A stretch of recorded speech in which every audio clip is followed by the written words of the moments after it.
Hello, Mike Lorenzi.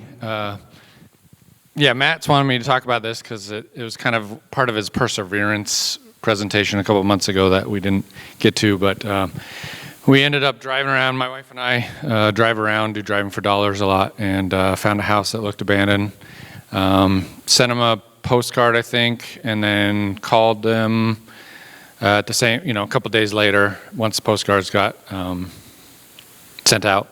And it was a house that her aunt, I guess, she got sick and ended up dying and giving to her sons, this lady's sons, 3 sons, so they shared it. And they weren't interested in selling at the time. It was still abandoned, but they weren't really interested in selling because they wanted to move down. I think one of the sons wanted to move down and live down here, get a transfer. So we said, okay, no problem. If things change, do you mind if we call you back in 6 months? And she was like, yeah, no problem. So we called her back 6 months later, and she was still kind of, well, my son's still working on moving down there, but if not, my other son, he might want to fix it up and do an Airbnb or something like that. And we're like, okay, no problem.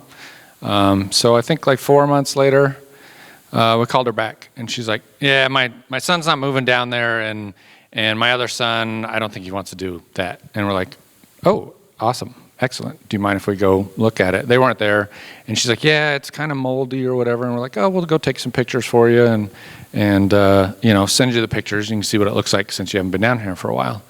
So we went in there, and it was pretty moldy. It's been abandoned since 2018. The air conditioner and power was on, but carpet was, you could see the mildew growing up the walls and stuff like that. So we took some pictures and sent it back to her and talked to her sons, and they were like, yeah, we don't want to deal with this. So we ended up running some numbers using Matt's number generator, the flip rehab generator, and went and made them an offer. And at first they were a little reluctant, and then she showed her sons the pictures, and then he was like, yeah, we don't want to deal with that. So they ended up selling it to us, or we got it under contract.